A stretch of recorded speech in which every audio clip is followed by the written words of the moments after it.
നമസ്കാരം. ഇൻഫെക്ട് ന്യൂസിലേക്ക് ഏവർക്കും സുസ്വാഗതം. കേരള ഗവൺമെൻറ് കോൺട്രാക്ടേഴ്സ് ഫെഡറേഷൻ സംസ്ഥാന സമ്മേളനത്തിൻ്റെ പ്രസക്ത ഭാഗങ്ങൾ.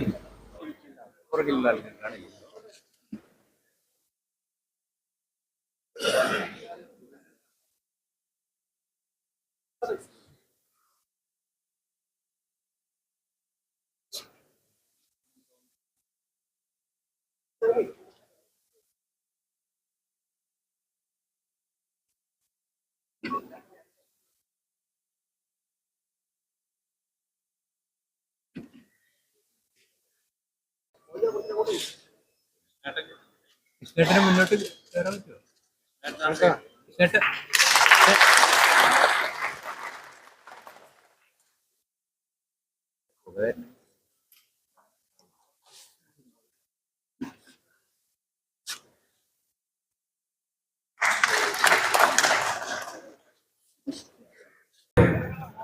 സോഷ്യൽ സെക്യൂരിറ്റിയിൽ നിന്നും കഴിഞ്ഞ ദിവസം നമ്മളെ വിട്ടുപിരിഞ്ഞ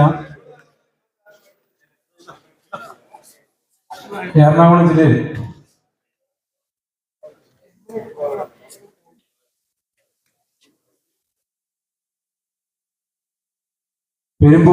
പെരുമ്പാവൂരിലെ കരാറുകാരുടെ അധ്യക്ഷത വഹിക്കുന്ന ബഹുമാന്യനായ ശ്രീ വി ജോയി MLA ആണ്. അദ്ദേഹം ഈ സംഘടനയുടെ തലപ്പത്ത് എന്ന് പറഞ്ഞാൽ അധ്യക്ഷനായി പ്രസിഡന്റായി വന്നതിന് ശേഷം അദ്ദേഹത്തിന്റെ ഒരു പ്രവർത്തനം നമുക്ക് വളരെയേറെ ഊർജം നൽകിയിട്ടുണ്ട്. ഇപ്പോൾ പ്രത്യേകിച്ച് തിരുവനന്തപുരം, കൊല്ലം ജില്ലകളിൽ അത് വളരെ ഗുണകരമായി ഭവിച്ചിട്ടുണ്ട്. ഇപ്പോഴും അത് തുടരുന്നു. ഇനിയും അങ്ങനെ മുന്നോട്ട് പോകാനുള്ളൊരു തയ്യാറെടുപ്പിലാണ് ഈ സംഘടന. ഈ സംഘടനയുടെ സംസ്ഥാന അധ്യക്ഷനും ഈ സംഘടനയുടെ സംസ്ഥാന പ്രസിഡന്റും കൂടിയായ ശ്രീ വി ജോയി MLA ആദരപൂർവം ഈ പ്രതിനിധികളുടെയും കരാർ മേഖലയും സംസ്ഥാന കമ്മിറ്റിക്ക് വേണ്ടിയും ഞാൻ ഹാർദവമായി സ്വാഗതം ചെയ്യുന്നു.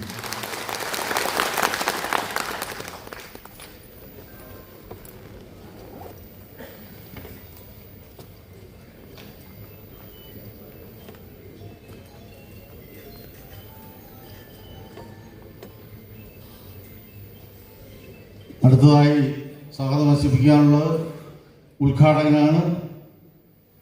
അദ്ദേഹം ഉടനെ എത്തിച്ചേരുമെന്ന് അറിയിച്ചിട്ടുണ്ട്. യോഗ നടപടികൾ ആരംഭിക്കാൻ പറഞ്ഞതിൻ്റെ അടിസ്ഥാനത്തിലാണ് യോഗ നടപടികൾ ആരംഭിച്ചത്. അദ്ദേഹം വന്നു ചേർന്നുകൊള്ളും. അദ്ദേഹത്തിനും ഈ സംഘടനയുടെ പേരിലും സംസ്ഥാന സമ്മേളനത്തിൻ്റെ പേരിലും ഹാർദവമായി സ്വാഗതം ആശംസിക്കുന്നു. അടുത്തതായി തന്നെ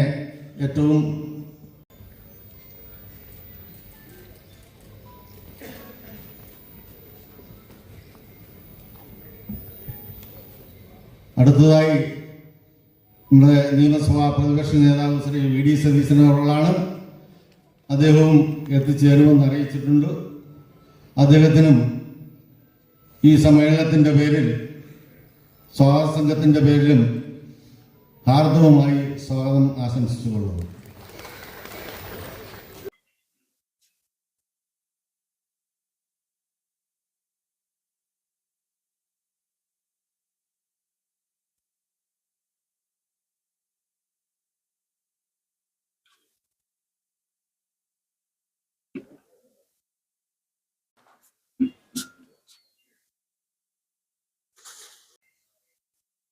ബഹുമാന്യനായ കേരളത്തിന്റെ ധനകാര്യ വകുപ്പ് മന്ത്രി ശ്രീ KN ബാലഗോപാൽ അവർ ഇവിടെ വന്ന് നമ്മളോട് സംസാരിച്ചിട്ട് പോയ പൊതുമരാമത്ത് വകുപ്പ് മന്ത്രി ശ്രീ മുഹമ്മദ് റിയാസ്, വേദിയിൽ സന്നിഹിതനായിരിക്കുന്ന പ്രിയങ്കരനായ ശ്രീ കരമന ജയൻ, സംഘടനയുടെ രക്ഷാധികാരി ശ്രീ മുഹമ്മദ് കോയ MLA, മറ്റ് വർഗീസേട്ടൻ, ശ്രീരേട്ടൻ, ബാക്കി എല്ലാവരും ഈ വേദിയിലുണ്ട്.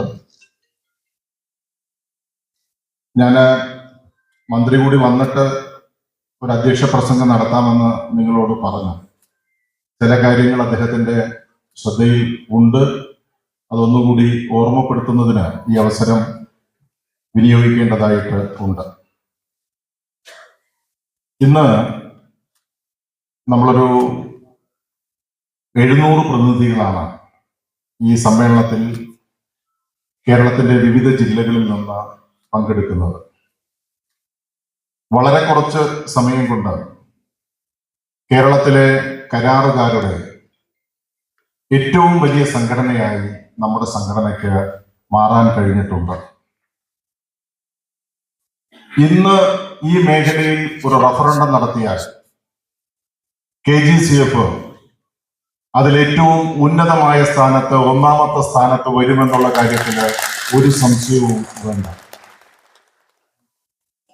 ഗവൺമെന്റിന്റെ വികസന പ്രവർത്തനങ്ങളിൽ കരാറുകാർ എടുക്കുന്ന ഏറ്റവും ഗുണകരമായിട്ടുള്ള, ഏറ്റവും സഹായകരമായിട്ടുള്ള നിലപാടാണ് നമ്മൾ സ്വീകരിച്ചു വരുന്നത്.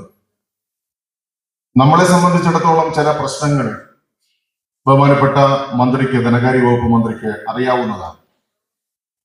അതിൽ പ്രധാനം നമ്മുടെ ലൈസൻസ് പുതുക്കുന്നതുമായി ബന്ധപ്പെട്ട, രജിസ്ട്രേഷനുമായി ബന്ധപ്പെട്ട കാര്യങ്ങളാണ്. അപ്പൊ അതില് നമ്മുടെ ലൈസൻസ് ഫീസ് ഇവിടെ നേരത്തെ സ്വാഗത പ്രാസംഗികൻ സൂചിപ്പിച്ചു, 3 ഇരട്ടിയാണ് വർദ്ധിപ്പിച്ചത്. അതില് ഈ സംഘടനയിലെ ഒരു 70% വരുന്നത് സാധാരണപ്പെട്ട LSGD വിഭാഗത്തിൽ കരാറെടുക്കുന്ന കരാറുകാരാണ്. അപ്പൊ അവരെ സംബന്ധിച്ചത് താങ്ങാൻ പറ്റുന്ന ഒരു സാഹചര്യമല്ല ഉള്ളത്. അതിലൊരു സഹായം ബഹുമാനപ്പെട്ട മന്ത്രിയോട് ഞങ്ങൾ അഭ്യർത്ഥിക്കുന്നത്, ഏറ്റവും കുറഞ്ഞത് സിയും ഡിയും കാറ്റഗറിയിൽ വരുന്ന കരാറുകാരെ സംബന്ധിച്ച് ഇക്കാര്യത്തിൽ ഒരു പുനരാലോചന നടത്തിയാൽ വളരെ ഫലപ്രദമായിരിക്കും, അല്ലെങ്കിൽ ഗുണപ്രദമായിരിക്കും എന്നുള്ളത് അദ്ദേഹത്തിന്റെ ശ്രദ്ധയിൽ ഞങ്ങൾ കൊടുക്കുകയാണ്. കാരണം ഇതുകൊണ്ട് വലിയ സാമ്പത്തിക നേട്ടം ഗവൺമെന്റിന് ഉണ്ടാകുന്നില്ല. ചെറിയ ഒരു സാമ്പത്തിക നേട്ടമാണ് ഇതുമായി ബന്ധപ്പെട്ട് ഉണ്ടാകുന്നത്. ചെറുകിട കരാറുകാർ, പഞ്ചായത്തുകളിലെ ചെറിയ വർക്കുകൾ 2 ലക്ഷം രൂപയ്ക്കും 5 ലക്ഷം രൂപയ്ക്കും എല്ലാം എടുക്കുന്ന കരാറുകാർ വളരെ ദയനീയമായിട്ടുള്ള സാഹചര്യം ഉണ്ട്. അത് ഒന്ന് പരിഗണിക്കപ്പെടേണ്ടതായിട്ട് ഉണ്ട്.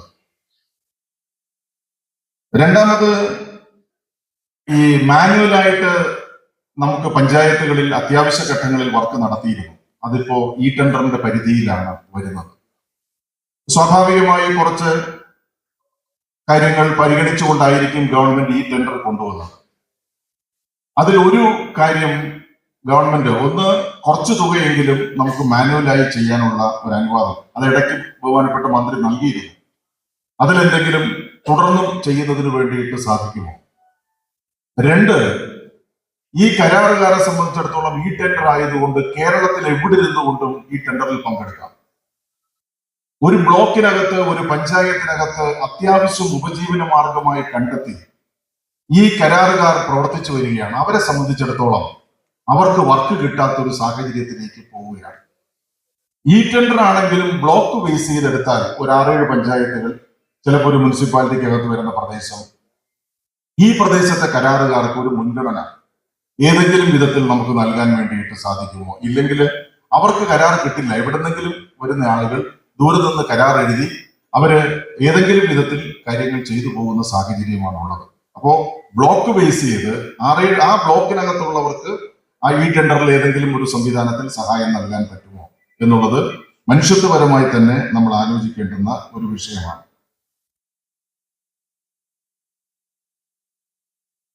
മറ്റൊന്ന്, ഈ റോഡുകളെല്ലാം ജൽജീവൻ മിഷന്റെ പൈപ്പ് ലൈൻ ഇടുന്നതുമായി ബന്ധപ്പെട്ട് കുഴിച്ച് ഇട്ടിരിക്കുകയാണ്. ജൽജീവൻ മിഷന്റെ വർക്ക് നടക്കുന്നില്ല. കരാറുകാരെ സംബന്ധിച്ചിടത്തോളം ഭീമമായിട്ടുള്ള സാമ്പത്തിക പ്രശ്നവും ഈ വാട്ടർ അതോറിറ്റിയുമായി ബന്ധപ്പെട്ട കരാറുകാരെ സംബന്ധിച്ചിടത്തോളം നിലനിൽക്കുന്നു. ഇടയ്ക്ക് ബഹുമാനപ്പെട്ട മന്ത്രി കുറെ പണം അതിന് നൽകിയിരുന്നു. പക്ഷേ എങ്കിലും ഭീമമായിട്ടുള്ള ഒരു നില അതിൽ നിൽക്കുകയാണ്. അവരുടെ പ്രശ്നമുണ്ട്. ഇലക്ട്രിക്കൽ കോൺട്രാക്ടുകാര് ഈ സംഘടനയുടെ ഭാഗമായിട്ട് പ്രവർത്തിക്കുന്നവരാണ്.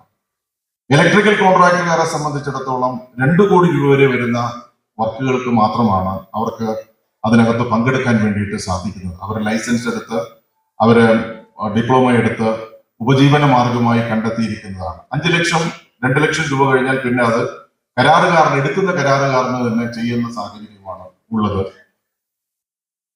രണ്ട് കോടിയാണ്. അത് കഴിഞ്ഞാൽ പിന്നെ കോൺട്രാക്ടർ തന്നെ അവർക്ക് തന്നെ ചെയ്യാൻ പറ്റുന്ന സാഹചര്യമാണ് ആ ഒരു കോമ്പോസിറ്റ്. ആ ഒരു സാഹചര്യത്തിൽ ഒരു 5 കോടി രൂപയായിട്ട് അത് ഉയർത്തിയാൽ ഈ ലൈസൻസ് ഉള്ള ഇലക്ട്രിക്കൽ കോൺട്രാക്ടറുകാരെ സംബന്ധിച്ചിടത്തോളം അത് വലിയ ഗുണപ്രദമാകും. മറ്റൊന്ന്, ഈ സംഘടനയുടെ ഒരു പ്രത്യേകത, ഈ സംഘടനയുടെ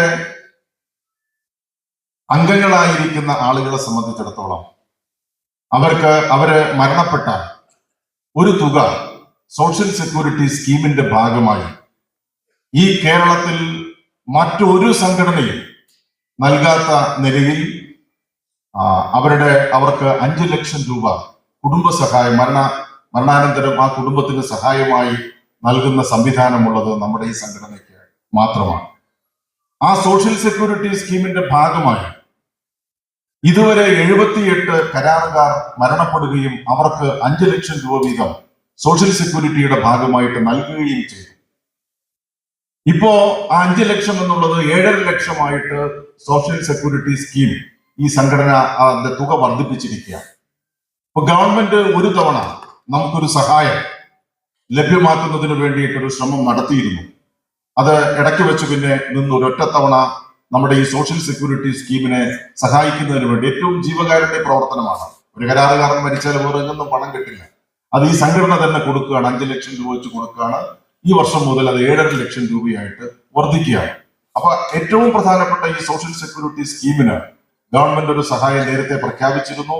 അത് ഒരു ഇടയ്ക്ക് വെച്ച് അത് പറ്റാതെ പോയി. ബഹുമാനപ്പെട്ട മന്ത്രി അക്കാര്യത്തിൽ ഇടപെട്ടിട്ടുണ്ട്.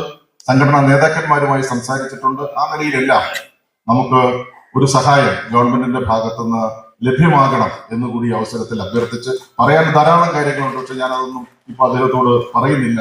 നമ്മുടെ കാര്യങ്ങളിൽ പോസിറ്റീവായ ഒരു നിലപാട് എപ്പോഴും അദ്ദേഹം സ്വീകരിച്ചിട്ടുണ്ട്. ഞാൻ നേരത്തെ പറഞ്ഞല്ലോ, ബഹുമാനപ്പെട്ട ധനകാര്യ വകുപ്പ് മന്ത്രിയും തദ്ദേശ സ്വയംഭരണ വകുപ്പ് മന്ത്രിയും PWD വകുപ്പ് മന്ത്രിയുമായി കൂട്ടായിരുന്ന ചർച്ചകളിലെല്ലാം നമ്മളുടെ ആവശ്യങ്ങൾ പരിഗണിക്കുന്നതിനും സഹായിക്കുന്നതിനും ഒരു നല്ല നിലപാട് ധനകാര്യ വകുപ്പ് മന്ത്രി സ്വീകരിച്ചിട്ടുണ്ട്. തുടർന്നും ഈ സംഘടന കേരളത്തിലെ ഏറ്റവും പ്രധാനപ്പെട്ട സംഘടനയായിട്ട് വളർന്നു കഴിഞ്ഞു. ഏറ്റവും കൂടുതൽ അംഗങ്ങളുള്ള സംഘടനയായി മാറിക്കഴിഞ്ഞു. ആ സാഹചര്യത്തിൽ ഞങ്ങളെ ഒന്ന് സഹായിച്ചു നിർത്താൻ ബഹുമാനപ്പെട്ട മന്ത്രിക്ക് കഴിയും. ആ നിലയിൽ ഞങ്ങളെ സഹായിക്കണമെന്ന് വിനയപുരസ്സരം അഭ്യർത്ഥിച്ചുകൊണ്ട് ഞാൻ എൻ്റെ അധ്യക്ഷ പ്രസംഗം അവസാനിപ്പിക്കുകയാണ്.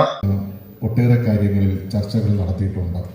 ആ ചർച്ചകൾക്കെല്ലാം 100% പോസിറ്റീവായ നിലപാട് സ്വീകരിച്ച ബഹുമാനായിട്ടുള്ള മന്ത്രിക്ക് വളരെ അത്യാവശ്യം പോകേണ്ടതുണ്ട്. പക്ഷേ നമ്മുടെ ഈ പരിപാടി പങ്കെടുക്കണമെന്നുള്ള നിർബന്ധം ഞങ്ങൾ പിടിക്കുകയും അദ്ദേഹം അത് സമ്മതിക്കുകയും ചെയ്തു. അദ്ദേഹം ഇവിടെ എത്തിച്ചേർന്നു. നിങ്ങളെ അഭിവാദ്യം ചെയ്ത് മുഖ്യപ്രഭാഷണം നടത്തുന്നതിന് ബഹുമാനായ കേരളത്തിൻ്റെ പൊതുമരാമത്ത് വകുപ്പ് മന്ത്രി ശ്രീ മുഹമ്മദ് റിയാസ് അവരോട് അഭ്യർത്ഥിക്കുന്നു.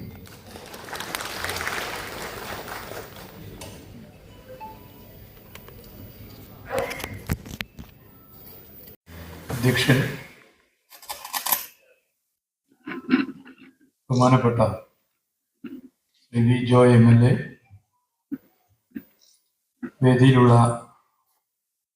ഗവൺമെന്റ് കോൺട്രാക്ടേഴ്സ് ഫെഡറേഷന്റെ പ്രധാന ഭാരവാഹികൾ, ശ്രീ VKC ഉൾപ്പെടെ വിവിധ സംഘടനകളുടെയും രാഷ്ട്രീയ പ്രസ്ഥാനത്തിന്റെയും നേതൃത്വത്തിലുള്ളവർ, വേദിയിലും സദസ്സിലുമുള്ള ബഹുമാന്യരെ, പ്രിയപ്പെട്ടവർ,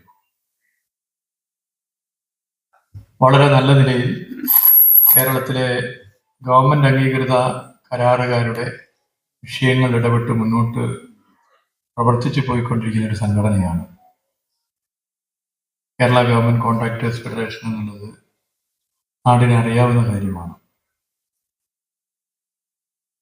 പൊതുമരാമത്ത് വകുപ്പിനെ സംബന്ധിച്ചിടത്തോളം വലിയ പ്രാധാന്യമർഹിക്കുന്ന വിഭാഗമാണ് കരാറുകാർ. സർക്കാർ തലത്തിൽ ആസൂത്രണം ചെയ്യുന്ന നിർമ്മാണ പദ്ധതികൾ സമയബന്ധിതമായി നടപ്പിലാക്കാനും ഗുണമേന്മ ഉറപ്പുവരുത്തി സമയബന്ധിതമായി നടപ്പിലാക്കുക നമ്മുടെ സംസ്ഥാനത്ത് വലിയ ഉത്തരവാദിത്തമാണ് കരാർ മേഖലയിലുള്ളവർ നിർവഹിച്ചു വരുന്നത്. 2016 ശ്രീ പിണറായി വിജയന്റെ നേതൃത്വത്തിലുള്ള LDF സർക്കാർ അധികാരത്തിൽ വന്നതിന് ശേഷം കേരളത്തിന്റെ പശ്ചാത്തല വികസന മേഖലയിൽ ഒരു കാലത്തും ഇല്ലാത്ത നിലയിലേക്കുള്ള ഫണ്ട് അനുവദിച്ചു എന്നുള്ളത് ഈ 9 വർഷം കേരളത്തിൽ പുതിയ റോഡുകൾ, പാലങ്ങൾ, കെട്ടിടങ്ങൾ തുടങ്ങി പശ്ചാത്തല വികസന മേഖല ഒരു കുതിച്ചുചാട്ടത്തിലായ കാലമാണ് ഈ 9 വർഷം. നേരത്തെ ഒട്ടേറെ അനഭിലഷണീയമായ പ്രവണതകൾ ഈ മേഖലയിൽ ഉണ്ടായിരുന്നു എന്നുള്ളതൊരു വസ്തുതയാണ്. അത് നിങ്ങൾ പ്രദാനം ചെയ്യുന്ന മേഖലക്കും വ്യക്തിപരമായി നിങ്ങൾക്കും ഒട്ടേറെ പ്രയാസങ്ങൾ മുമ്പ് ഇതിന്റെ ഭാഗമായി തെറ്റായ പ്രവണതകളുടെ ഭാഗമായിട്ടുണ്ടായിരുന്നു എന്നുള്ളതൊരു വസ്തുതയാണ്. ഘട്ടം ഘട്ടമായി അത് കുറച്ചു കൊണ്ടുവരാനും വളരെ പോസിറ്റീവായി അത്തരം വിഷയങ്ങൾ നിങ്ങൾ ഉൾപ്പെടെ സഹകരിച്ചുകൊണ്ട് നമുക്ക് മുന്നോട്ട് പോകാൻ സാധിച്ചു. അതിൽ വലിയ പങ്കാണ് സംഘടന എന്നുള്ള നിലയിൽ നിങ്ങളുടെ ഫെഡറേഷൻ വഹിച്ചിട്ടുള്ളത് എന്നുള്ള ഞാൻ ഇവിടെ എടുത്തു പറയാൻ ആഗ്രഹിക്കുന്നു. കേരളത്തിലെ പശ്ചാത്തല വികസന മേഖലയിലെ തെറ്റായ പ്രവണതയെ ഇല്ലാതാക്കാൻ വേണ്ടി സർക്കാരിനോടൊപ്പം നിന്ന കേരള ഗവൺമെന്റ് കോൺട്രാക്ടേഴ്സ് ഫെഡറേഷനെ പ്രത്യേകം അഭിവാദ്യം ചെയ്യാൻ ഈ വേള ഞാൻ ഉപയോഗപ്പെടുത്താൻ വേണ്ടി ആഗ്രഹിക്കുന്നു. ഇത്തവണ മഴക്കാലം വളരെ നേരത്തെ തന്നെ എത്തി എന്നുള്ളത് നമുക്കറിയാം. നമ്മുടെ സംസ്ഥാനത്തിന്റെ പ്രത്യേകത, നമ്മുടെ സംസ്ഥാനം ഇന്ത്യയിൽ ജനസാന്ദ്രതയുടെ കാര്യത്തിൽ ദേശീയ ശരാശരിയുടെ 3 ഇരട്ടിയാണ്. പുതിയ റോഡ് ഉണ്ടാക്കാൻ, പാലമുണ്ടാക്കാൻ, പശ്ചാത്തല വികസന മേഖലയൊന്ന് മുന്നോട്ട് ചലിക്കാൻ ഭൂമിയുടെ ലഭ്യത ഇന്ത്യയിലെ മറ്റു സംസ്ഥാനങ്ങൾ എടുത്ത് പരിശോധിച്ചാൽ കേരളത്തിൽ വലിയ കുറവാണ്. ഒട്ടേറെ പ്രതിസന്ധികൾ ഈ മേഖലയിൽ നേരിടുന്നുണ്ട് എന്നുള്ള ഒരു വസ്തുതയാണ്. ജനസാന്ദ്രത കൂടുതലാണ് എന്നുള്ളത് കൊണ്ട് തന്നെ നല്ലൊരു വീതിയുള്ള റോഡ് ഉണ്ടാക്കാൻ നമുക്ക് വീടുകൾ, കെട്ടിടങ്ങൾ ഇവയൊക്കെ തന്നെ അക്വയർ ചെയ്യേണ്ട സ്ഥിതി വരുന്നു. അതിനൊക്കെ വലിയ തുക കേരളത്തിൽ കൊടുക്കേണ്ടി വരും. ഈ അടുത്ത ദിവസം ദില്ലിയിൽ ബഹുമാനപ്പെട്ട കേന്ദ്രമന്ത്രിയെ കാണാൻ വേണ്ടി പോയപ്പോൾ മറ്റു സംസ്ഥാനങ്ങളിൽ ഭൂമി ഏറ്റെടുക്കേണ്ടതിന് ചെലവഴിക്കേണ്ട തുകയും കേരളത്തിൽ ഭൂമി ഏറ്റെടുക്കേണ്ടതിന് ചെലവഴിക്കേണ്ട തുകയും കുറിച്ച് ദേശീയപാതയുടെ ഒരു പ്രധാനപ്പെട്ട മേധാവി സംസാരിച്ച് പറഞ്ഞത് കേരളത്തിൽ അത് ഏറെക്കുറെ 10-25 ഇരട്ടി അധികമാണ് എന്നുള്ളതാണ്. കാരണം കേരളത്തിൽ ഭൂമി ലഭിക്കുക എന്നുള്ളത് വലിയൊരു പ്രശ്നമാണ്. പക്ഷെ ആ പരിമിതിയിൽ നിന്നുകൊണ്ടാണ് നമ്മളെല്ലാവരും കേരളത്തിന്റെ പശ്ചാത്തല വികസന മേഖലയെ മുന്നോട്ട് കൊണ്ടുപോകുന്നതിന് വലിയ ശ്രമം നടത്തിക്കൊണ്ടിരിക്കുന്നത്. ഇപ്പോ പ്രവൃത്തി നടക്കുന്ന ഇടങ്ങളിൽ പൊതുവെ നമ്മളെടുത്ത് പരിശോധിച്ചാൽ ഇപ്പൊ മഴക്കാലമായതുകൊണ്ട് ചില പ്രശ്നങ്ങളുണ്ട്. പൊതുവെ നമ്മുടെ റോഡുകൾ ഇന്ത്യയിൽ ഏതൊരു സംസ്ഥാനത്തിനും കാണാൻ സാധിക്കാത്ത നിലയിൽ ഗ്രാമങ്ങളിലേക്കുള്ള റോഡുകൾ പോലും ടാർ ചെയ്ത റോഡുകളായി കേരളത്തിൽ 2.5 ലക്ഷത്തിലധികം കിലോമീറ്റർ റോഡുകൾ കേരളത്തിലുണ്ട്. 1996 ശ്രീ കെ നായനാരുടെ നേതൃത്വത്തിലുള്ള സർക്കാർ ജനകീയാസൂത്രണത്തിലൂടെ അധികാര വികേന്ദ്രീകരണം നടപ്പിലാക്കിയതിന്റെ ഭാഗമായിട്ടാണ് ഈ മാറ്റം നമ്മുടെ സംസ്ഥാനത്ത് കാണാനായത്. ആ 2.5 ലക്ഷത്തോളം കിലോമീറ്റർ വരുന്ന റോഡുകളിൽ 10-1 ഏറെക്കുറെ 30,000-ഓളം കിലോമീറ്റർ റോഡുകൾ മാത്രമാണ് പൊതുമരാമത്ത് വകുപ്പിന്റെ റോഡുകൾ. ഇവിടെ ഇപ്പൊ എല്ലാ മേഖലയിലുമുള്ള കരാറുകാരുണ്ട്. കേരളത്തിൽ റോഡിലിറങ്ങുന്ന വാഹനങ്ങളിൽ 70% വാഹനങ്ങളും ദൈനംദിനം ഉപയോഗിക്കുന്ന റോഡുകളാണ് പൊതുമരാമത്ത് വകുപ്പിന്റെ റോഡ്. അവയെ ഏറെക്കുറെ മികച്ച നിലവാരത്തിലാക്കി തീർക്കാൻ സാധ്യമാകുന്ന ഒരു സ്ഥിതി ഇപ്പൊ വരുന്നു. റണ്ണിംഗ് കോൺട്രാക്ട് സംവിധാനം നടപ്പിലായതോടുകൂടി പരിപാലന കാലാവധി പരസ്യപ്പെടുത്തിയും റണ്ണിംഗ് കോൺട്രാക്ട് സംവിധാനം പരസ്യപ്പെടുത്തിയും കേരളത്തിലെ 30,000-30,000-ഓളം കിലോമീറ്റർ വരുന്ന റോഡുകളിൽ 24,000 കിലോമീറ്റർ റോഡുകൾ ജനങ്ങൾക്ക് നേരിട്ട് ആ റോഡുകളുടെ അവസ്ഥ മനസ്സിലാക്കാനും പരാതി ഉണ്ടെങ്കിൽ പരാതിപ്പെടാനും നിർമ്മാണവുമായി ബന്ധപ്പെട്ടും പരിപാലനവുമായി ബന്ധപ്പെട്ടും ഒക്കെ സഹകരിക്കാനും സാധിക്കുന്ന ഒരു സ്ഥിതി നിലവിൽ സംജാതമായി. പിന്നെ നിർമ്മാണം നടക്കുന്ന റോഡുകൾ, പിന്നെ സ്വാഭാവികമായിട്ടും കുടിവെള്ളത്തിന് വേണ്ടി വാട്ടർ അതോറിറ്റിയുമായി ബന്ധപ്പെട്ട് റോഡ് കീറുന്നതുമായി ബന്ധപ്പെട്ട പ്രശ്നം, അങ്ങനെ ചില്ലറ പ്രശ്നങ്ങളുള്ള റോഡുകളാണ് ഇപ്പോൾ നമ്മുടെ സംസ്ഥാനത്ത് പൊതുവെ ഈ മഴക്കാലത്ത് പ്രശ്നമായി കിടക്കുന്ന മഹാഭൂരിപക്ഷ റോഡുകൾ നല്ല നിലയിൽ നിങ്ങളുടെയൊക്കെ ഇടപെടലിന്റെ ഭാഗമായി മാറി തന്നെ നിൽക്കുന്നു. ഇവിടെ റണ്ണിംഗ് കോൺട്രാക്ട് സിസ്റ്റം നടപ്പിലാക്കുമ്പോൾ തുടക്കത്തിൽ നിങ്ങളിൽ പലർക്കും ചില സംശയങ്ങൾ ഉണ്ടായിരുന്നു, എതിർപ്പുകൾ ഉണ്ടായിരുന്നു. പക്ഷേ ആദ്യഘട്ടത്തിൽ നിങ്ങൾ പ്രകടിപ്പിച്ച ആശങ്കകളും സംശയങ്ങളും പരിഹരിച്ച് നമുക്ക് ഒരുമിച്ച് മുന്നോട്ട് പോകാൻ വേണ്ടി സാധിക്കും. ഇപ്പൊ നിങ്ങളും അതിനെക്കുറിച്ച് നല്ല അഭിപ്രായമാണ് പറയുന്നത്. അത് ചർച്ചയിലൂടെ പരിഹരിച്ചതാണ്. ഇപ്പോൾ മികച്ച പരിപാലന സംവിധാനമായി റണ്ണിംഗ് കോൺട്രാക്ട് സംവിധാനം വന്നതോടുകൂടി നമ്മുടെ കേരളത്തിലെ പൊതുമരാമത്ത് വകുപ്പിന്റെ ഒട്ടുമിക്ക റോഡുകളും മാറി. തൊട്ടുകൊണ്ട് ഓരോ റോഡുകളും DLPയിലോ റണ്ണിംഗ് കോൺട്രാക്റ്റിലുമാണോ എന്നുള്ളത് പറയാൻ നമുക്ക് സാധിക്കുന്ന സ്ഥിതി വന്നു. ഇതിലൊക്കെ നിങ്ങൾ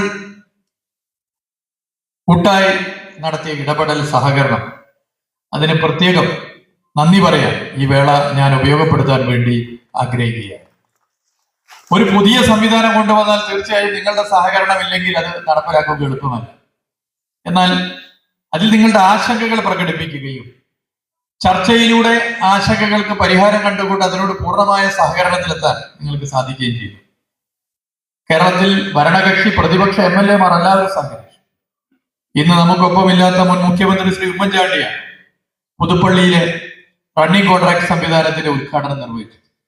പ്രതിപക്ഷ നേതാവും പ്രതിപക്ഷ ഉപനേതാവും ഭരണകക്ഷി എല്ലാ നേതാക്കന്മാരും അവരവരുടെ മണ്ഡലങ്ങൾ ഇതിനോട് സഹകരിച്ചു. അതിപ്പോ കേരളത്തിൽ മാറ്റാൻ പറ്റാത്ത നിലയിൽ ഒരു പെർമനന്റ് സംവിധാനമായി മാറി എന്നുള്ളതാണ് അതിന്റെ വസ്തുത. അത് നിങ്ങൾ വഹിച്ച പങ്ക് എടുത്തു പറയേണ്ടതാണ്. പ്രവർത്തികളിൽ സുതാര്യത ഉറപ്പുവരുത്താൻ നമുക്ക് അതിലൂടെ സാധിക്കും. പിന്നെ നമ്മൾ കൃത്യസമയത്ത് പ്രവൃത്തി പൂർത്തിയാക്കുന്നവർക്ക് ഇൻസെന്റീവ് എന്ന സംവിധാനം തീരുമാനിച്ചു. അത് കൂടുതൽ പ്രോത്സാഹനം നിങ്ങൾക്ക് നൽകുന്ന സ്ഥിതി ഉണ്ടായി. അത് നമുക്ക് നല്ല നിലയിൽ മുന്നോട്ട് കൊണ്ടുപോകാൻ വേണ്ടി പറ്റും. ലോകമെങ്ങും നിർമ്മാണ മേഖലയിൽ വലിയ മാറ്റം വന്നുകൊണ്ടിരിക്കുക. അനുദിന മാറ്റങ്ങൾക്ക് കാരണമായി കാണാൻ വേണ്ടി പറ്റും.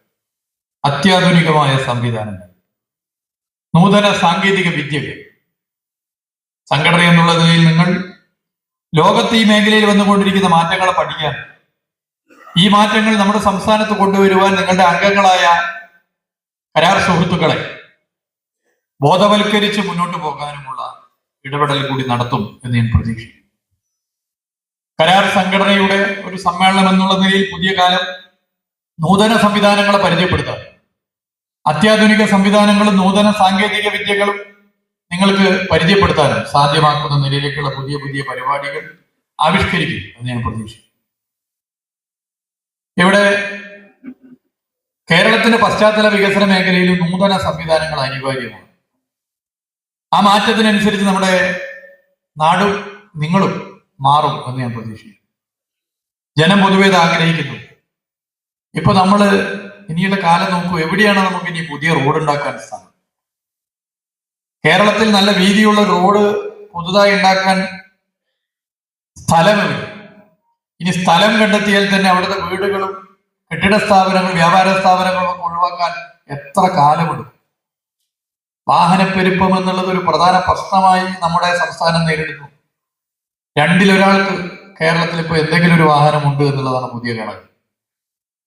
നമ്മള് ഇപ്പോ ഒരു വാഹന പണിമുടക്കോ മറ്റോ വന്നാൽ വാഹനങ്ങൾ ഒരു ദിവസം ആകെ ഇറങ്ങാതിരിക്കുന്നത് പോലെ കേരളത്തിൽ മനുഷ്യരുടെ കൈകളിലുള്ള എല്ലാ വാഹനവും ഒരു പ്രത്യേക ദിവസം റോഡിലിറങ്ങി ഓടിക്കണം എന്ന ഒരു തീരുമാനം കൈക്കൊണ്ട വാഹനങ്ങൾ ഇറങ്ങാൻ തീരുമാനിച്ചു കഴിഞ്ഞാൽ നമ്മുടെ റോഡിലൂടെ വാഹനങ്ങൾ ഓടും.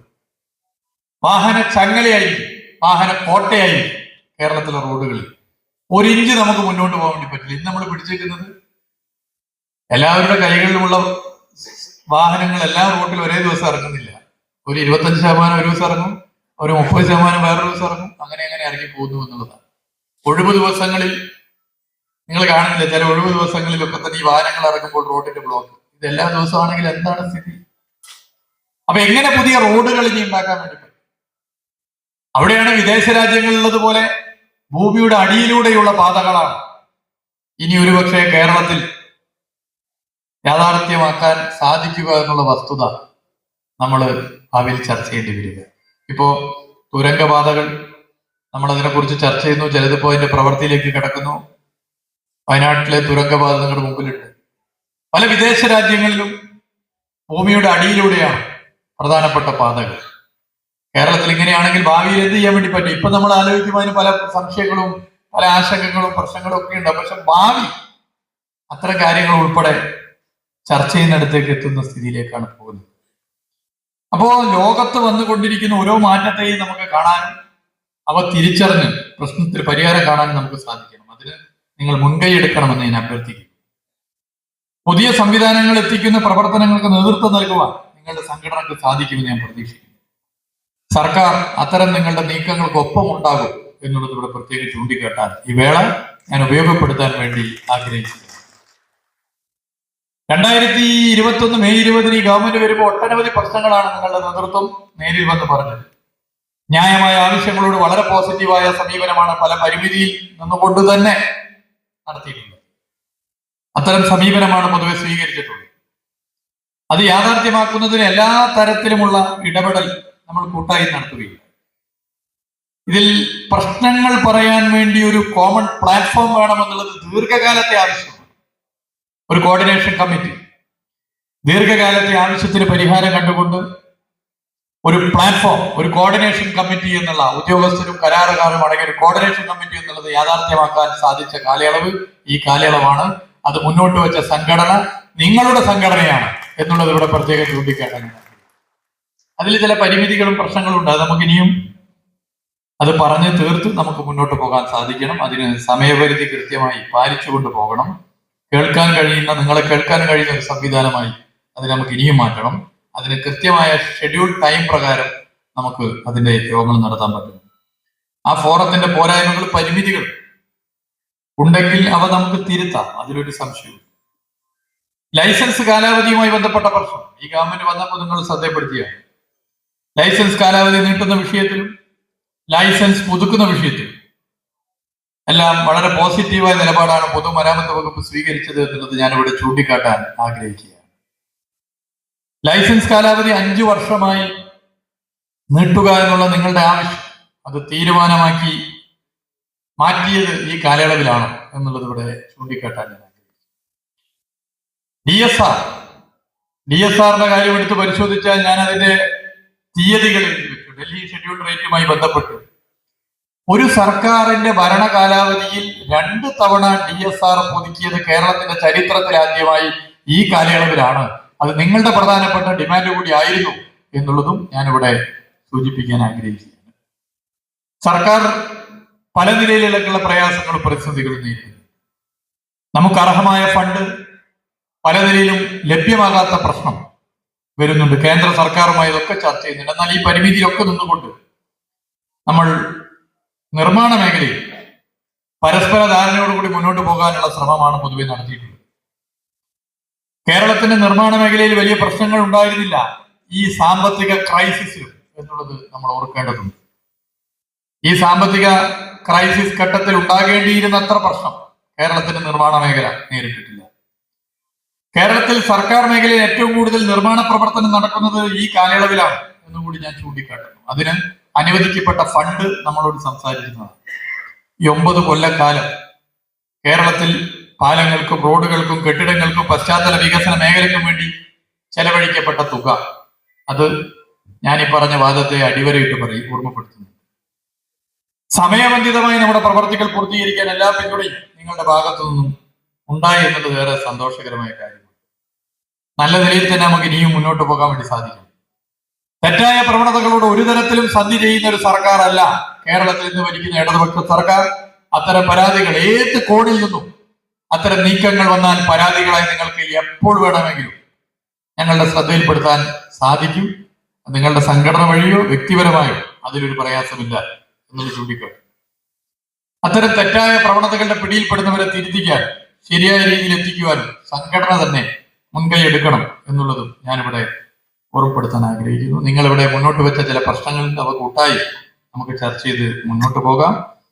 നിങ്ങളുടെ സംഘടന ഭാവിയിൽ നടത്തേണ്ട ഇടപെടലുകളെ കുറിച്ചും കേരളത്തിലെ വികസനത്തിൽ നിർണായക പങ്ക് വഹിക്കുന്ന മേഖലയിലുള്ള മനുഷ്യരുടെ ഒരു കൂട്ടായ്മ എന്നുള്ള നിലയിൽ ഇടപെടേണ്ട വിഷയങ്ങളെ കുറിച്ചും ഒക്കെ തന്നെ രൂപം നൽകി മുന്നോട്ട് പോകും എന്ന് തീർച്ചയായും പ്രതീക്ഷിക്കുന്നു. അതിന് എല്ലാവിധ പിന്തുണയും അർപ്പിച്ചുകൊണ്ട് നിങ്ങൾക്കൊപ്പം സർക്കാർ കൂടെയുണ്ട് എന്നുള്ളതും ചൂണ്ടിക്കാട്ടിക്കൊണ്ട് എല്ലാവരോടും ഭാവി കേരളത്തിന്റെ പ്രതിസന്ധികൾ അതിജീവിച്ച് മുന്നോട്ട് പോകാൻ നവകേരളത്തിന് വേണ്ടിയുള്ള കുതിപ്പിന് നിങ്ങൾ എല്ലാവരുടെയും പിന്തുണ അഭ്യർത്ഥിച്ചുകൊണ്ട് നിർത്തുകയാണ്. എല്ലാവർക്കും അഭിവാദ്യം. ദീർഘമായ ഒരു പ്രസംഗത്തിന് ഞാൻ മുതിരുന്നില്ല. ആശംസ പ്രസംഗമാണ്. ഞാൻ നിങ്ങളുടെ ഈ സംഘടനയുമായി വർഷങ്ങൾ പഴക്കമുണ്ട് ബന്ധം. തിരുവനന്തപുരത്ത് ഞാൻ കഴിഞ്ഞ ടൈമിൽ BJP ജില്ലാ പ്രസിഡന്റായിരുന്ന കാലത്ത് 2010 മുതൽ ഈ കാലയളവ് വരെ കേരള ഗവൺമെന്റ് കോൺട്രാക്ടേഴ്സ് ഫെഡറേഷന്റെ സമര പരിപാടികളിലും ശങ്കരനാരായണ സാറ് ജീവിച്ചിരിക്കുന്ന കാലഘട്ടത്തിൽ അതോടൊപ്പം തന്നെ സമ്മേളനങ്ങളിൽ സ്ഥിരമായി വരുന്ന ഒരാളായത് കൊണ്ടൊരു പ്രത്യേകിച്ച് ഒരു അതിഥിയല്ല. ഇതിന്റെ എല്ലാ ഭാരവാഹികളുമായിട്ടും വളരെ വ്യക്തിപരമായ ബന്ധം കാത്തു സൂക്ഷിച്ചുകൊണ്ട് മുമ്പോട്ട് പോവുകയാണ്. സ്വാഭാവികമായിട്ടും സമ്മേളനം വന്നാലും സമരം വന്നാലും BJPയിൽ നിന്ന് ഓർമ്മ വരുന്നത് പെട്ടെന്ന് മോഹൻ മറ്റ് ഭാരവാഹികൾക്കും എൻ്റെ പേരാണ്. എപ്പോഴും അത് മോഹനം പറയാറുണ്ട്. സുരേന്ദ്രനും പറയാറുണ്ട്. സാറ് ജീവിച്ചിരിക്കുന്ന സമയത്തും എനിക്ക് പല സമരങ്ങൾ ഓർമ്മ വരികയാണ്. 1987 ചെറിയൊരു കൂട്ടായ്മയായി തുടങ്ങിയ ഈ സംഘടന ഇന്ന് കേരളത്തിലെ ഏറ്റവും വലിയ ഈ രംഗത്ത്, കരാറുകാരുടെ രംഗത്ത്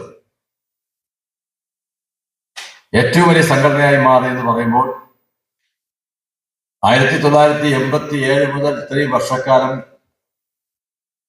ചെറിയ കൂട്ടായ്മ എന്ന് പറയുമ്പോൾ അത് ചെറുതായി തുടങ്ങി.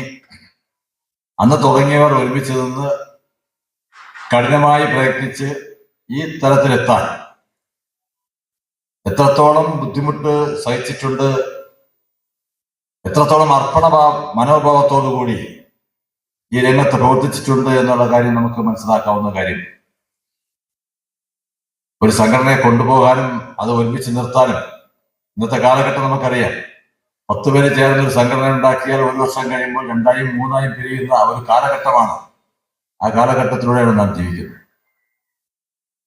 പക്ഷെ പല അസോസിയേഷനും ഉണ്ടെങ്കിൽ തന്നെ ഇതൊരു നല്ലൊരു ശക്തിയായി തന്നെ കൃത്യമായി 3 വർഷത്തിലൊരിക്കൽ സമ്മേളനങ്ങൾ നടത്തി ഒരു കേഡർ സിസ്റ്റത്തിൽ തന്നെ ഇത് മുമ്പോട്ട് പോകുന്നു എന്നാണ് ഞാൻ മനസ്സിലാക്കുന്നത്. കരാറുകാരുടെ ഒട്ടനവധി പ്രശ്നങ്ങൾ, ഈ കോൺട്രാക്ടർ എന്ന് പറയുമ്പോൾ സമൂഹത്തിൽ പെട്ടെന്ന് എല്ലാവരുടെയും മനസ്സിൽ വരുന്നത് പണമുള്ളവനാണ്. സാമ്പത്തികം ഒരുപാട് ഉള്ളവരാണ് ഈ കോൺട്രാക്ടർ എന്ന് പറയുമ്പോൾ. അങ്ങനെ ഉള്ളവരുണ്ട്. പക്ഷെ എനിക്ക് നേരിട്ട് അറിയാവുന്ന പല കോൺട്രാക്ടർമാരുടെയും സാമ്പത്തികമായ ബുദ്ധിമുട്ടും വിഷമങ്ങളും എത്രത്തോളം പലിശക്കെടുത്ത് ഏറ്റെടുക്കുന്ന ഓരോ വർക്ക് പൂർത്തീകരിക്കാൻ ശ്രമിക്കുന്ന കഷ്ടപ്പാടുകളൊക്കെ എൻ്റെ നാട്ടിലും എൻ്റെ ഏറ്റവും അടുത്ത സുഹൃത്തുക്കളും കരമന സ്കൂളിൽ എന്നോടൊപ്പം പഠിച്ചിട്ടുള്ള പലരും ഇവിടെ ഈ സദസ്സിലുണ്ട്. അപ്പൊ ബുദ്ധിമുട്ടും വിഷവും എനിക്ക് നേരിട്ട് മനസ്സിലാക്കാൻ പല അവസരങ്ങളും ഉണ്ടായിട്ടുണ്ട്. ബഹുമാനപ്പെട്ട മന്ത്രി ഇവിടെ പല കാര്യങ്ങൾ സൂചിപ്പിച്ചു. നിങ്ങളുടെ പ്രശ്നങ്ങൾ പരിഹരിക്കുവാൻ പൊതുമരാമത്ത് വകുപ്പ് മന്ത്രി അതേപോലെ പല കാര്യങ്ങൾ ചെയ്തിട്ടുണ്ട് എന്ന്. ഇനി പല ആവശ്യങ്ങളും നമ്മുടെ സ്വാഗത പ്രസംഗത്തിൽ അദ്ദേഹം സ്വാഗതം പറയുന്നതിന് മുമ്പ് തന്നെ അദ്ദേഹം പറഞ്ഞു ഈ ആവശ്യങ്ങളുണ്ട്, അതെല്ലാം പരിഹരിക്കണം എന്നുള്ളതാണ്. തീർച്ചയായിട്ടും സംസ്ഥാന ഗവൺമെന്റ് നിങ്ങളുടെ പ്രത്യേകിച്ചും ഭരണകക്ഷിയിലെ പ്രമുഖനായിട്ടുള്ള MLA ഭരണകക്ഷിയുടെ ജില്ലാ സെക്രട്ടറി, ഒരു വളരെ ഈ ഗവൺമെന്റിൽ നല്ല സ്വാധീനമുള്ള നമ്മുടെ പ്രിയ സുഹൃത്ത് ശ്രീ ജോയ് ഇത് സംസ്ഥാന പ്രസിഡന്റ് ആയിരിക്കുന്നത് കൊണ്ട് വലിയ ബുദ്ധിമുട്ടുണ്ടാവുമെന്ന് പ്രതീക്ഷിക്കുന്നില്ല. 2 മന്ത്രിമാരെ അണിനിരത്തിക്കൊണ്ട് തന്നെ സമ്മേളനങ്ങൾ പലതും നടത്തുന്നു. അദ്ദേഹത്തിന്റെ ഒരു വ്യക്തിപരമായിട്ടുള്ള ഒരു ബന്ധങ്ങൾ നിങ്ങൾക്ക് ഗുണകരമാകും എന്നാണ് ഞാൻ വിശ്വസിക്കുന്നത്. അങ്ങനെ ഗുണകരമാകട്ടെ. ഞാനിവിടെ മോഹനോട് ചോദിച്ചു, ഈ കേന്ദ്ര സർക്കാരിനുമായി ബന്ധപ്പെട്ട് എന്തെങ്കിലും പ്രശ്നമുണ്ടോ? രാജ്യം ഭരിക്കുന്ന ഒരു പാർട്ടിയുടെ ജില്ലാ പ്രസിഡന്റ് എന്ന നിലയിൽ നിങ്ങൾക്ക് അങ്ങനെ എന്തെങ്കിലും പ്രശ്നമുണ്ടെങ്കിൽ അത് പരിഹരിക്കാനും ജോയിയെ പോലെ തന്നെ എനിക്കും ബാധ്യതയുണ്ട്. അപ്പൊ അങ്ങനെ എന്തെങ്കിലും ഉണ്ടെങ്കിൽ, കേന്ദ്ര സർക്കാർ നിങ്ങൾക്ക് വേണ്ടി എന്തെങ്കിലും ചെയ്യാൻ കാര്യങ്ങളുണ്ടെങ്കിൽ അത് സംസാരിച്ചാൽ അത് കേന്ദ്ര സർക്കാരിന്റെ രാജ്യം ഭരിക്കുന്ന പാർട്ടിയുടെ ജില്ലാ പ്രസിഡന്റ് എന്ന നിലയിൽ നിങ്ങൾക്ക് വേണ്ടി ഇടപെടാനും ഞാൻ തയ്യാറാണ്. ബഹുമാനപ്പെട്ട ധനകാര്യ വകുപ്പ് മന്ത്രി എത്തി എന്നോട് അദ്ദേഹം വരുന്നത് വരെ പ്രസംഗിക്കാൻ പറഞ്ഞുകൊണ്ടാണ് ഞാൻ പ്രസംഗിച്ചത്. തീർച്ചയായിട്ടും ആ തരത്തിൽ കേന്ദ്ര സർക്കാരുമായി ബന്ധപ്പെട്ട എന്തെങ്കിലും കാര്യമുണ്ടെങ്കിൽ പറഞ്ഞാൽ അതും ചെയ്യാൻ നിങ്ങൾക്ക് വേണ്ടി നമ്മോടൊപ്പം എപ്പോഴും ഉണ്ടാകും, ഞാനും എന്റെ പ്രസ്ഥാനം ഉണ്ടാകുമെന്ന് പറഞ്ഞുകൊണ്ട് ഈ സമ്മേളനത്തിന് എല്ലാവിധ ആശംസകളും അർപ്പിച്ചുകൊണ്ട് നിർത്തുന്നു. നമസ്കാരം. പ്രിയമുള്ള അധ്യക്ഷൻ, സംഘടനയുടെ സംസ്ഥാന president Shri V Joy MLA, ഈ വേദിയിൽ പങ്കെടുക്കുന്ന സംസ്ഥാന രക്ഷാധികാരി ശ്രീ VKC മുഹമ്മദ് ഭായ് XMLA, ശ്രീ കാർഡിസ് ശശികുമാർ, ശ്രീ രാധാകൃഷ്ണക്കുറുപ്പ്, ഇവിടെ വന്നിട്ട് പങ്കെടുത്തിട്ട് പോയ നമ്മുടെ ഡെപ്യൂട്ടി മിനിസ്റ്റർ ശ്രീ മുഹമ്മദ് റിയാസ്, പ്രതിപക്ഷ നേതാവ് വരും എന്ന് ഞാൻ പ്രതീക്ഷിക്കുന്നു, Shri V D Satheesan, Shri VK Prasanth MLA, Shri Karamana Jayan, Shri KJ Varghese, Shri PV Krishnan, Shri Mohandas, VM Unnikrishnan, Sreeranikkara Suresh ഉൾപ്പെടെയുള്ള സംഘടനയുടെ ഭാരവാഹികളെ, പ്രിയമുള്ള പ്രതിനിധികളായിട്ടുള്ള സുഹൃത്തുക്കളെ, സഹോദരന്മാർ, കേരള ഗവൺമെന്റ് കോൺട്രാക്ടേഴ്സ് ഫെഡറേഷന്റെ 19ാമത് സംസ്ഥാന സമ്മേളനമാണ് നടക്കുന്നത്. ഇവിടെ അധ്യക്ഷൻ പറഞ്ഞതുപോലെ ഏറ്റവും അധികം അംഗങ്ങളുള്ള കേരളത്തിലെ കോൺട്രാക്ടർമാരുടെ സംഘടനയായിട്ട് ഈ സംഘടന മാറിക്കഴിഞ്ഞിട്ടുണ്ട് എന്നുള്ളതിൽ വലിയ സന്തോഷമുണ്ട്. കോൺട്രാക്ടർമാരുടെ സംസ്ഥാന തലത്തിലുള്ള സംഘടനയുടെ സമ്മേളനത്തിൽ തീർച്ചയായിട്ടും നിങ്ങൾ ചർച്ച ചെയ്യുന്നത്, നിങ്ങൾ ഓരോരുത്തരും വ്യക്തിപരമായി കോൺട്രാക്ടർമാർ എന്ന നിലയിൽ ആ തൊഴിലെടുക്കുന്ന ആളുകൾ നേരിടുന്ന വിവിധ പ്രശ്നങ്ങളെപ്പറ്റി, ബുദ്ധിമുട്ടുകളെ പറ്റി, അതെങ്ങനെ കൂടുതൽ പരിഹരിക്കാൻ, കൂടുതൽ എങ്ങനെ ഈ വ്യവസായം, ഈ ബിസിനസ്, നിങ്ങളുടെ ഓരോരുത്തരുടെ തൊഴിൽ മുന്നോട്ട് കൊണ്ടുപോകാന്നുള്ള കാര്യം തന്നെയാണ് ചർച്ച ചെയ്യുന്നത്. അത് തീർച്ചയായിട്ടും ചർച്ച ചെയ്യുമ്പോൾ നമ്മുടെ സംസ്ഥാനത്തെ അടിസ്ഥാന വികസനവുമായി ബന്ധപ്പെട്ടാണ് നിങ്ങളുടെ പ്രവർത്തനം എന്നുള്ളത് കൊണ്ട് സംസ്ഥാനത്തിന്റെ വികസനവും പുരോഗതിയും സംബന്ധിച്ച് തന്നെയുള്ള ചർച്ചകളിലേക്ക് അത് വരും. അങ്ങനെ വരുമ്പോൾ സംസ്ഥാനത്തെ ഏറ്റവും നിർണായകമായ പദ്ധതികൾ വിജയിപ്പിക്കുന്നതിനുള്ള നിങ്ങളുടെ പ്രവർത്തനം എങ്ങനെയാണ്, അതെങ്ങനെ കൂടുതൽ സുഗമമാക്കാം എന്നുള്ളത് തന്നെയാണ് അടിസ്ഥാന കാര്യം. ഏറ്റവും ചെറിയ പദ്ധതികൾ മുതൽ ആയിരക്കണക്കിന് കോടി രൂപയുടെ വലിയ പദ്ധതികൾ വരെ നടപ്പിലാക്കുന്നതിന് നമ്മുടെ നാട്ടിൽ കോൺട്രാക്ടർമാരെന്ന് പറയുന്ന, കരാറുകാരെന്ന് പറയുന്ന സംവിധാനം വളരെ പ്രധാനപ്പെട്ട പങ്കാണ് വഹിക്കുന്നത്.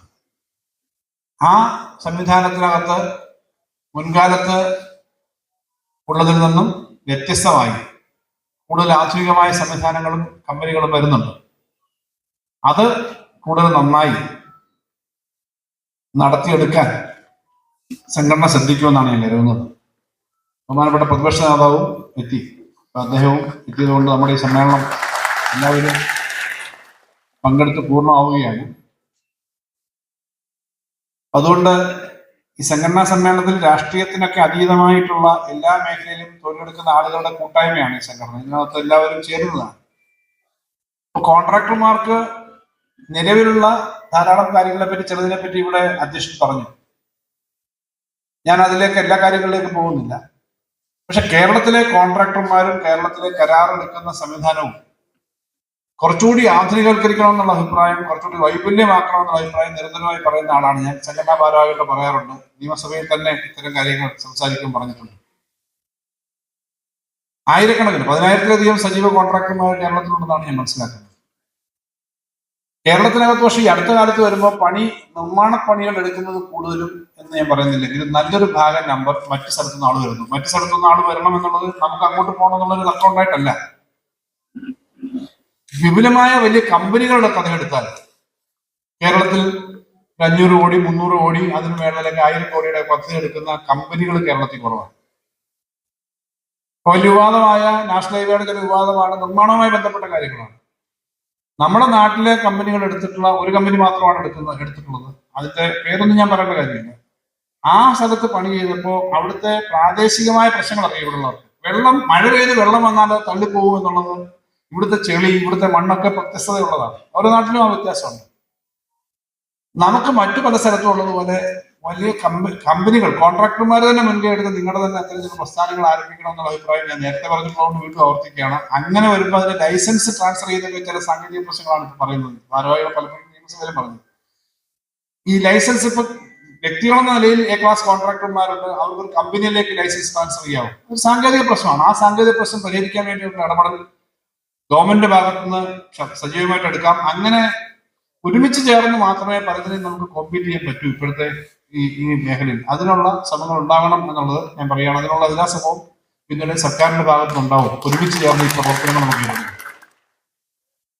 ഈ ജലജീവൻ പോലുള്ള പദ്ധതികളിലൊക്കെ പലപ്പോഴും വരുന്ന കോൺട്രാക്ട് എടുത്തിട്ട് നേരത്തെ ഇവിടെ അധ്യക്ഷൻ പറഞ്ഞതുപോലെ പലർക്കൊന്നും ചെറിയവർക്കല്ല വലിയവർക്ക് പോലും ദൂരെ നിന്നൊക്കെയാണ്. ഞങ്ങളൊക്കെ MLA മാരെന്നല്ലേ നേരിടുന്ന പ്രശ്നമുണ്ട്. വന്ന് കോൺട്രാക്ട് എടുത്തിട്ട് പോവാണ്, പിന്നെ കാണുന്നില്ല ചില ആളുകൾ. പുറത്തുനിന്നുള്ള കമ്പനികളാണ്. അപ്പൊ അകത്തുള്ളവർ മാത്രമേ വരാമെന്നുള്ള, പുറത്തുനിന്നുള്ള നല്ല കമ്പനികളും ധാരാളം ചെയ്യുന്നുണ്ട്. പക്ഷെ ഇവിടുത്തെ ഫീൽഡ് റിയാലിറ്റി അറിയാതെ വന്നിട്ട് ചിലപ്പോൾ വിലോയിലൊക്കെ എടുക്കാൻ പറ്റാത്തടത്ത് എടുക്കും, വിട്ടിട്ട് പോകും. കാരണം ഓരോ സ്റ്റേറ്റിലും ഓരോ വ്യത്യാസമുണ്ട്. ഇവിടെ പണിയെടുക്കുമ്പോൾ കൃത്യമായി പണിയെടുത്ത് ചെയ്തേ പറ്റൂ എന്നുള്ള കാര്യം നമുക്കറിയാം, നിങ്ങൾക്കെല്ലാം അറിയാം. അപ്പൊ അതുകൊണ്ട് പേപ്പറിലല്ല, വർക്ക് ഫീൽഡിൽ നടക്കുന്ന തരത്തിൽ തന്നെ കാര്യങ്ങൾ ചെയ്യണം എന്നുള്ളത് വളരെ പ്രധാനമാണ്. ഇവിടെ ഉള്ളവർക്കായിരിക്കും ഏറ്റവും റിയലിസ്റ്റിക് ആയിട്ട് ചെയ്യാൻ പറ്റുക.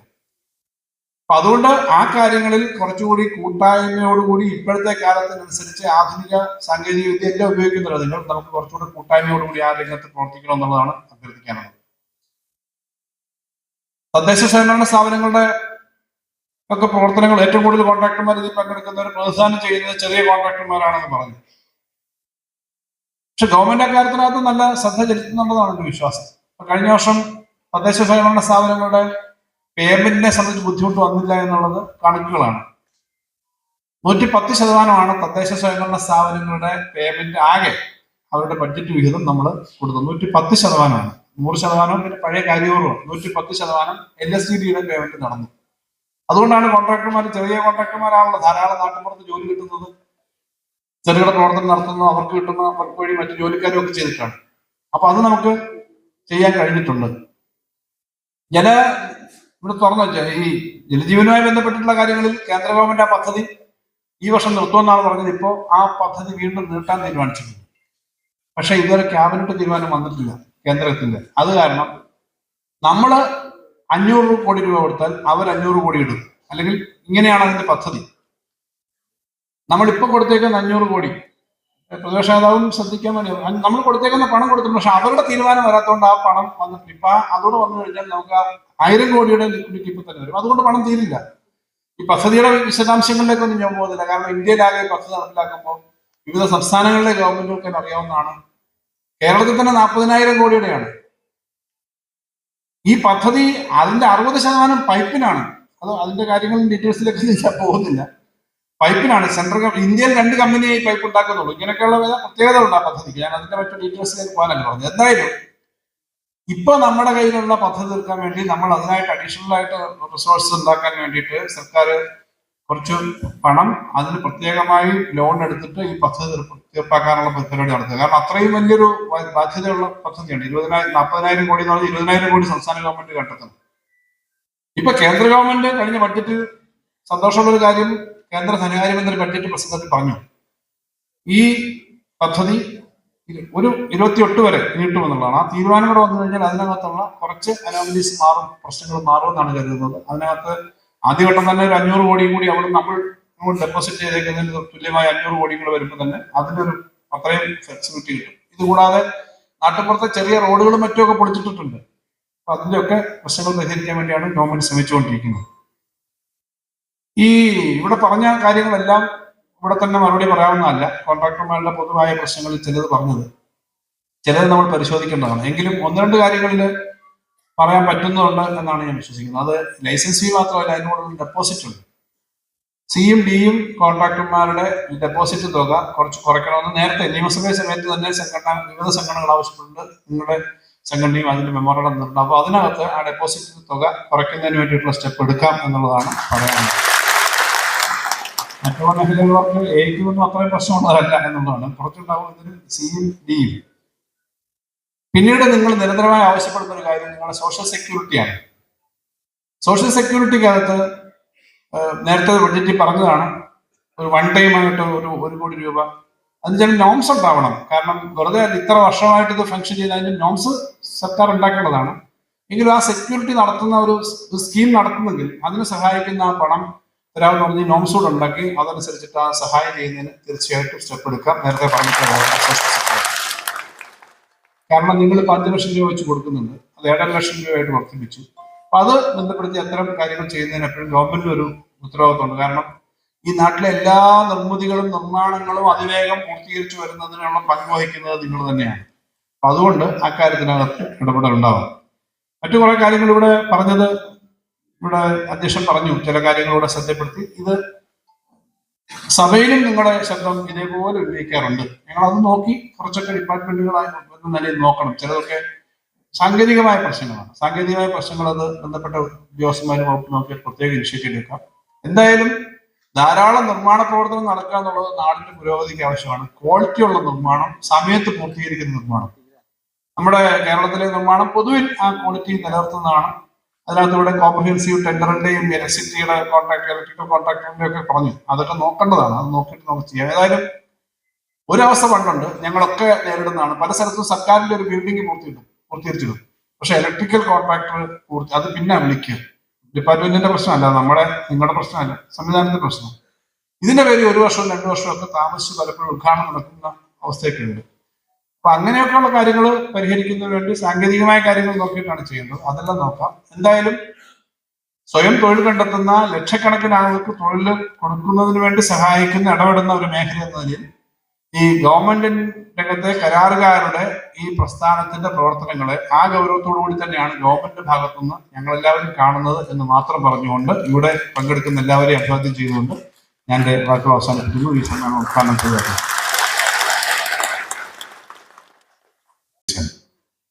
അദ്ദേഹത്തോട് ഈ സമ്മേളനത്തെ അഭിവാദ്യം ചെയ്ത് സംസാരിക്കാൻ ആദരപൂർവ്വം ക്ഷണിക്കാം. ഏറ്റവും പ്രിയപ്പെട്ട സ്നേഹിതൻ അധ്യക്ഷൻ CV ജോയി MLA, ബഹുമാന്യനായ ഉദ്ഘാടകൻ ധനകാര്യ വകുപ്പ് മന്ത്രി ശ്രീ KN ബാലഗോപാൽ, CVKC മുഹമ്മദ് കോയ, പ്രിയപ്പെട്ട ശ്രീ വർഗീസ്, മറ്റ് സംഘടനയുടെ വേദിയിലെ സദസ്സിലുള്ള ഭാരവാഹികളെ, വിവിധ പ്രദേശങ്ങളിൽ നിന്ന് പ്രതിനിധികളായി എത്തിയിട്ടുള്ള പ്രിയപ്പെട്ട സുഹൃത്തുക്കളെ, കേരള ഗവൺമെന്റ് കോൺട്രാക്ടേഴ്സ് ഫെഡറേഷന്റെ 19ാം സംസ്ഥാന സമ്മേളനത്തിന് ഞാൻ എല്ലാവിധ അഭിവാദ്യങ്ങളും അർപ്പിക്കുക. കരാറുകാർ എന്നത് നമ്മുടെ നിർമ്മാണ പ്രക്രിയയിലെ ഏറ്റവും വലിയ ഒരു കമ്പോണന്റാണ്, ഏറ്റവും വലിയൊരു ഘടകമാണ്. ആ കരാറുകാർ അവർ ഏറ്റെടുക്കുന്ന ജോലി സമയബന്ധിതമായി, ഭംഗിയായി, കൃത്യമായി തീർക്കുമ്പോഴാണ് നമ്മുടെ നാട്ടിൽ നമ്മൾ ആഗ്രഹിക്കുന്ന തരത്തിലുള്ള അടിസ്ഥാന സൗകര്യങ്ങളും വികസന പ്രവർത്തനങ്ങളും ഉണ്ടാകും. ഒരു നാട്ടിൽ നല്ല ഓഫീസുകളും നല്ല കെട്ടിടങ്ങളും നല്ല റോഡുകളും എല്ലാം, നല്ല പാലങ്ങളും എല്ലാം ഉണ്ടാകേണ്ടത് ഒരു നാടിന്റെ അഭിവൃദ്ധിയുടെ ഏറ്റവും അടിസ്ഥാനപരമായ കാര്യങ്ങളാണ്. നമ്മൾ ബജറ്റിൽ, ബഹുമാനപ്പെട്ട ധനകാര്യമന്ത്രി ഇവിടെ ഇരിക്കുന്നുണ്ട്, ബജറ്റിൽ പണം നീക്കിവെക്കുന്നുണ്ട്, വലിയ തുക മാറ്റിവെക്കാറുണ്ട് മാറി മാറി വരുന്ന ഗവൺമെന്റ്. ഈ തുക ഫലപ്രദമായി ചെലവഴിക്കുക, നിർമ്മിതികളിലൂടെ കൃത്യമായി ചെലവഴിക്കാൻ കഴിഞ്ഞാൽ തന്നെ ഗവൺമെന്റിന് ഒരുപാട് പണം സേവ് ചെയ്യാൻ കഴിയും. നമ്മുടെ നാട്ടിലുള്ള ഏറ്റവും പ്രധാനപ്പെട്ട ഒരു പ്രശ്നം പ്രോജക്റ്റ് മാനേജ്മെന്റ് എന്ന് പറയുന്ന ഒരു സംഭവം ഈ സംസ്ഥാനത്ത് ഇല്ല എന്ന് വളരെ ദുഃഖത്തോടു കൂടി പറയാൻ ഞാൻ ആഗ്രഹിക്കുകയാണ്. ഒരു പ്രോജക്റ്റിന്റെ തുടങ്ങിയാൽ റോഡ് നിർമ്മാണമാണെങ്കിലും പാലം നിർമ്മാണമാണെങ്കിലും ഒരു കുടിവെള്ള പദ്ധതിയാണെങ്കിലും ഏത് പ്രോജക്റ്റ് ആണെങ്കിലും ഏറ്റവും പ്രധാനപ്പെട്ട ഒരു പ്രോജക്റ്റ് മാനേജ്മെന്റാണ്. നമ്മുടെ നാട്ടിലെ എത്രയോ ജലസേചന പദ്ധതികളാണ് 50 കോടി രൂപയ്ക്ക് തുടങ്ങി 500 കോടിയായാലും തീരാത്ത പദ്ധതികൾ, നിരവധിയായ പദ്ധതികൾ. ഏത് പദ്ധതി? വാട്ടർ അതോറിറ്റിയുടേതായാലും PWDയായാലും വിവിധ, സത്യത്തിൽ കമ്പയർ ചെയ്യുമ്പോൾ കുറെ കൂടെ ബെറ്റർ PWD ആണ്. ഞാൻ കഴിഞ്ഞ ദിവസം നിയമസഭയിൽ പറഞ്ഞു, കുറെ കൂടി മെച്ചം PWD ആണ്. വേറെ ഏത് ഏജൻസിയേക്കാൾ കുറെ കൂടി PWD സിസ്റ്റമാണ് കുറെ കൂടി മെച്ചപ്പെട്ട സിസ്റ്റം. വേറെ ഏത് LSTD ആണെങ്കിലും അല്ലെങ്കിൽ ഇപ്പോൾ കിഫ്ബിയുടെ ഏജൻസി ആണെങ്കിലും വേറെ ഏത് സംവിധാനത്തെക്കാൾ വാട്ടർ അതോറിറ്റിയേക്കാൾ ഒക്കെ മെച്ചപ്പെട്ട ഒരു ഏജൻസിയാണ്. കുറെ കൂടി ഫലപ്രദമാക്കി നമ്മൾ മുമ്പോട്ട് കൊണ്ടുപോയാൽ ഞാൻ ഇതിന്റെ കറക്റ്റ് ആയിട്ടൊരു വർക്ക്, 1 വർഷം കൊണ്ട് തീരേണ്ട വർക്ക്, 2 വർഷം തീരേണ്ട വർക്ക്, ആ 2 വർഷം കൊണ്ട് ആ പദ്ധതി പൂർത്തിയാക്കിയാൽ ഗവൺമെന്റിന് എത്ര കോടി രൂപ ലാഭമാണ്? കരാറുകാരായ നിങ്ങൾക്ക് ഇത് വൈകുന്നതോടും ഉണ്ടാകുന്ന നഷ്ടം എന്ന് പറയുന്നത് നിസ്സാരം. ഈ വർഷം തീരേണ്ട ഒരു പദ്ധതി എഗ്രിമെന്റ് വെച്ച് ഈ വർഷം തീർന്നില്ല, അടുത്ത വർഷമാണ് അത് തീരുന്നതെങ്കിൽ അത്രയും കാലം നിങ്ങൾ ഇൻവെസ്റ്റ് ചെയ്യുന്ന പണം, നിങ്ങൾക്ക് ബില്ല് കൊടുക്കണമെങ്കിൽ പണി തീർത്തിട്ടില്ലേ ബില്ല് കൊടുക്കാൻ പറ്റുള്ളൂ, അല്ലെങ്കിൽ ചെയ്യുന്ന പണിക്കല്ലേ ബില്ല് കിട്ടുള്ളൂ. നിങ്ങൾ ചിലപ്പോൾ മെറ്റീരിയൽസ് മുഴുവൻ പൈസ കൊടുത്ത് വാങ്ങിച്ച്, നിങ്ങൾ പണം ഉണ്ടാക്കി വാങ്ങിച്ച് എല്ലാം അടുപ്പിച്ചു, പക്ഷെ പദ്ധതി നടക്കില്ല. ചിലപ്പോൾ സ്ഥലം ഏറ്റെടുക്കുന്ന കാര്യം അതിന് ഒരു പ്രൊസീജിയറും ഇല്ല. 5 കൊല്ലമോ 6 കൊല്ലമോ ഒക്കെ ആയിട്ട് സ്ഥലം ഏറ്റെടുത്ത് കൊടുക്കാത്ത നിരവധി പദ്ധതികൾ ഇന്ന് സംസ്ഥാനത്തുണ്ട്, നിരവധി പദ്ധതി. ഈ കിഫ്ബി തന്നെ ഉണ്ടായപ്പോൾ കൊടുത്ത പല പദ്ധതികൾക്കും ഇതുവരെ ആദ്യത്തെ വർഷം കൊടുത്ത പദ്ധതികൾക്ക് പോലും 5ഉം 6ഉം വർഷം ആയിട്ട് സ്ഥലം ഏറ്റെടുക്കാത്ത നിരവധി പദ്ധതികളുണ്ട്, ഇഷ്ടം പോലെ സംസ്ഥാനത്തുടനീളം. അപ്പൊ ആ അന്നത്തെ എസ്റ്റിമേറ്റ് എവിടെ കിടക്കുന്നു, ഇപ്പോഴത്തെ എസ്റ്റിമേറ്റ് എവിടെ കിടക്കുന്നു, ഇതൊന്നും തമ്മിൽ യാതൊരു ബന്ധവുമില്ല. നമ്മൾ ഇപ്പോ വാട്ടർ അതോറിറ്റി തന്നെ കുടിവെള്ള പദ്ധതി തുടങ്ങുമ്പോൾ ഒരു 100 കോടി രൂപയുടെ പദ്ധതി തുടങ്ങിയാൽ 3 കൊല്ലത്തേക്കാണെങ്കിൽ 10 കൊല്ലം കൊണ്ടാണ് പദ്ധതി തീരുന്നത്. തീരുമ്പോഴേക്കും അത് 150 കോടി, 4 ഇരട്ടി 5 ഇരട്ടി തുകയ്ക്കാണ് തീരുന്നത്. അപ്പൊ നമ്മുടെ സംസ്ഥാനത്ത് ആദ്യം വേണ്ടത് ഒരു പ്രോജക്റ്റ് മാനേജ്മെന്റാണ്. അക്കൗണ്ടബിലിറ്റി വേണം. ഉദ്യോഗസ്ഥന്മാർക്കായാലും കരാറുകാർക്കായാലും എല്ലാവർക്കും ഒരു അക്കൗണ്ടബിലിറ്റി ഉണ്ടാകും. കൃത്യസമയത്ത് പദ്ധതി തീർന്നില്ലെങ്കിൽ, പ്രോജക്റ്റ് തീർന്നില്ലെങ്കിൽ അതിന്റെ ഉത്തരം പറയാനുള്ള ബാധ്യത ബന്ധപ്പെട്ട ആളുകൾക്ക് വേണം. ഈ 1 വർഷം കൊണ്ട് തീരേണ്ട പദ്ധതി ഈ വർഷം തീർന്നില്ലെങ്കിലോ 5 കൊല്ലം കണ്ട് കഴിഞ്ഞില്ലെങ്കിലോ ആർക്കാ അക്കൗണ്ടബിലിറ്റി? ആരെയും ബോധിപ്പിക്കേണ്ട കേരളത്തിൽ, ഒരാളെ ബോധിപ്പിക്കേണ്ട. പദ്ധതി വൈകിപ്പോയി പറയാൻ നമുക്ക് 100 കാരണങ്ങൾ ഉണ്ടാക്കാം. പക്ഷെ എത്ര കോടി രൂപയാണ് സ്റ്റേറ്റ് എക്സ്ചക്കറിൽ നിന്ന് ചോർന്നു പോയിക്കൊണ്ടിരിക്കുന്നതെന്ന് കണക്കാക്കിയാൽ നമ്മൾ ഞെട്ടി. ഞങ്ങളെല്ലാം സമയത്ത് പരിപാടി, ഞങ്ങളൊക്കെ സാധാരണ ചെയ്യുന്നത് ജൂൺ ജൂലൈ മഴക്കാലത്ത് ആരും ഒന്നും ചെയ്യും. സത്യത്തിൽ ഈ സമയത്താണ് നമ്മൾ ഭരണാനുമതി മേടിക്കേണ്ടത്, നമ്മൾ സാങ്കേതിക അനുമതി മേടിക്കേണ്ടത്. റോഡ് പണി ഡിസംബർ 1 മുതൽ മാർച്ച് 31 തീയതി നടക്കും. ഏപ്രിൽ പോലും നടക്കില്ല, കാരണം മഴയാണ് ഏപ്രിൽ. ഈ 4 മാസം റോഡ് പണി നടക്കുള്ളൂ. ഈ 4 മാസം ഡിസംബർ 1 തീയതി തുടങ്ങുമ്പോഴാണ് എല്ലാവരും പണിയെക്കുറിച്ച് ആലോചിക്കുന്നത്. ഞങ്ങളൊക്കെ സാധാരണ ചെയ്യുന്നത് അതാത് വർഷത്തെ വർക്ക് അതിന്റെ ഭരണാനുമതി മേടിച്ച്, സാങ്കേതിക അനുമതി മേടിച്ച്, ടെൻഡർ വർക്ക് നടത്തി, വർക്ക് അവാർഡ് ചെയ്യിപ്പിച്ച്, ഞങ്ങള് വാട്ടർ അതോറിറ്റിയുടെയും PWDയുടെയും കൂടി യോഗം ഒരുമിച്ച് വിളിച്ചു ചേർത്ത്, KSEBിയുടെ യോഗം വിളിച്ചു ചേർത്ത് പോസ്റ്റ് മാറ്റേണ്ട ദിവസം തീരുമാനിച്ചു. ഡിസംബർ 1 മുമ്പ് കരാറുകാരൻ വന്നാൽ വർക്ക് തുടങ്ങാൻ പാകത്തിലാക്കി വെക്കുന്ന ഒരു പ്രിപ്പറേഷൻ, ആ പ്രിപ്പറേഷൻ നടന്നാൽ ആ വർഷം പണി തീരും. ഞങ്ങളുടെയൊക്കെ ബജറ്റിൽ തരുന്ന വർക്ക് കറക്റ്റായിട്ടാണ് ചെയ്യാറ്, ഒരു വ്യത്യാസവും വരുത്താറില്ല. കേരളത്തിൽ എല്ലാ ഒരു നിയോജകമണ്ഡലത്തിലെ എല്ലാ റോഡുകളും ആദ്യം മുഴുവൻ റോഡുകളും BMTC ചെയ്ത് പൂർത്തിയാക്കിയ മണ്ഡലം പറീശ്വരനറിയാം, പറവൂര. ഇപ്പോ കഴിഞ്ഞ 7 വർഷമായിട്ട് മെയിൻ്റനൻസിന് കാശ് മേടിക്കുന്നില്ല. എന്തോ മെയിൻ്റനൻസിന്റെ ആവശ്യമില്ല. PWD റോഡിന് മെയിൻ്റനൻസ് ഇല്ലെങ്കിൽ 6-7 കോടി രൂപ എല്ലാ വർഷവും പോവാണ്. നമ്മൾ കൃത്യമായി ഷെഡ്യൂൾ ചെയ്ത് ഇപ്പൊ അടുത്ത വർഷം മോശമാകുന്ന റോഡ് നമുക്കറിയാം. അത് ഈ വർഷമേ സാങ്ഷൻ ചെയ്ത് മേടിച്ചാൽ അടുത്ത വർഷം ആ വർക്ക് നടക്കും. അപ്പൊ മെയിൻ്റനൻസിന് വേണ്ടി ചെലവാക്കുന്ന 140 നിയോജകമണ്ഡലത്തിലും ഒരു 6 കോടി രൂപ 7 കോടി രൂപ വെച്ച് ചെലവാക്കി എത്ര കോടി രൂപയാണ് ഒരു വർഷം വരുന്നത്? 5 കോടി തൊട്ട് 8 കോടി രൂപയാണ് മെയിൻ്റനൻസിന് വേണ്ടി മാത്രം പോകുന്നത്. ആ പണമൊക്കെ നമുക്ക് ഒഴിവാക്കാം.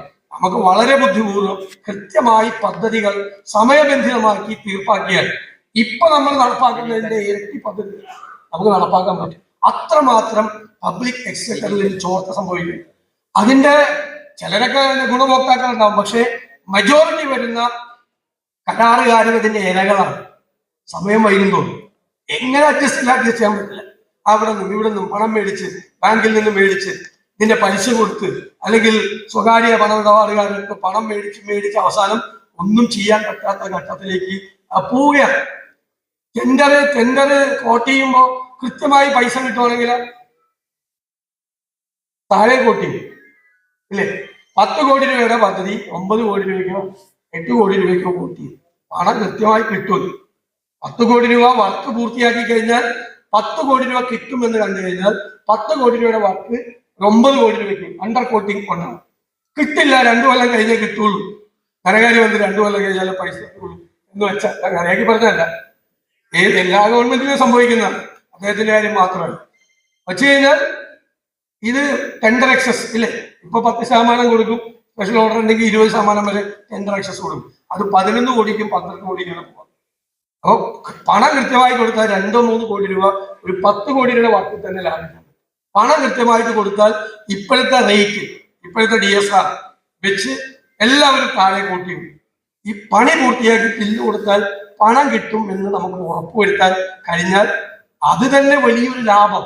എല്ലാ വർഷവും വലിയ തുക, ടെൻഡറിൽ തന്നെ വലിയ തുക നമുക്ക് സേവ് ചെയ്യാൻ നമുക്ക് കഴിയും. ഇപ്പോ ജലജീവൻ മിഷനിലൊക്കെ പണം കൊടുക്കാൻ വൈകുന്നത് കൊണ്ട് കരാറുകാരുടെയൊക്കെ സ്ഥിതി പരമദയനീയമാണ്, പറയാതിരിക്കാൻ പറ്റില്ല. കിട്ടാത്ത ഒരുപാട് പ്രശ്നങ്ങൾ, ഒരുപാട് സാമ്പത്തിക പ്രശ്നങ്ങൾ. ഞാൻ പലപ്പോഴും ആലോചിക്കും, നിങ്ങൾ എങ്ങനെയാണ് ഇത് മാനേജ് ചെയ്യുന്നത്? ഇതെങ്ങനെയാണ് ഇത് മാനേജ് ചെയ്യുന്നത്? അവിടെ നിന്ന് ഇവിടുന്ന് പണം മേടിച്ച്, കടം മേടിച്ച് വല്ലാത്തൊരു സ്ഥിതിയിലെത്തി നിൽക്കുകയാണ് ബഹുഭൂരിപക്ഷം കരാറുകാർ. അഡ്ജസ്റ്റ് ചെയ്ത് പോവുകയാണ്. കാണുമ്പോൾ വലിയ കോൺട്രാക്ടറാണ്, വലിയ സംഭവമാണ്, സ്വാഭാവികമാണ്, ആളുകൾ വലിയ ഇതൊക്കെയാണ്. പക്ഷെ കേരളത്തിലൊരു ഗുണമുണ്ട്. കേരളത്തിൽ അങ്ങനെ ഏത് ഗവൺമെന്റ് വന്നു കഴിഞ്ഞാലും കമ്മീഷൻ ഒന്നും കഴിക്കില്ല വർക്കിന്റെ. മറ്റു സ്ഥലങ്ങളിൽ അങ്ങനെയൊന്നുമല്ല. മറ്റു സ്ഥലങ്ങളിലൊക്കെ ഞാൻ സംസ്ഥാനങ്ങളുടെ പേരൊന്നും പറയുന്നില്ല, 20% തൊട്ട് 40% വരെ പല സംസ്ഥാനങ്ങളിലും വർക്കിന്റെ കമ്മീഷൻ. ഇവിടെ ഏത് ഗവൺമെന്റ് വന്നാലും അങ്ങനെയൊന്നും വരിക. വല്ല തെരഞ്ഞെടുപ്പ് കാലത്തൊക്കെ പൈസ ചോദിച്ചല്ലേ നിങ്ങളോട്. അല്ലാതെ ഒരു വർക്ക് ചെയ്യുന്ന സമയത്ത് ഇത്രയും പൈസ തരണം അല്ല. ഞാൻ സീരിയസ് ആയിട്ട് പറഞ്ഞത് നിങ്ങൾക്ക് അറിയില്ലാണ്ടത്. 20% തൊട്ട് 40% വരെ കമ്മീഷൻ മേടിക്കുന്ന സംസ്ഥാനങ്ങൾ ഇന്ത്യയിലുണ്ട് വർക്കിന്റെ.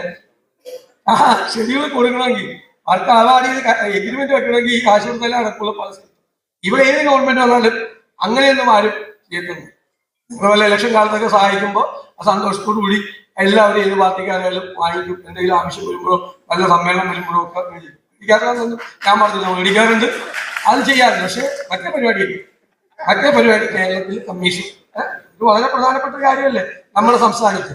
പക്ഷെ ഞാൻ പറയുന്നത് ഏത് ഗവൺമെന്റ് ആണെങ്കിലും ഉദ്യോഗസ്ഥരാണെങ്കിൽ പിന്നെ ഈ നമ്മുടെ ഉദ്യോഗസ്ഥന്മാർ ശരിക്കും പറഞ്ഞാൽ ഓറിയന്റേഷൻ കൊടുക്കും.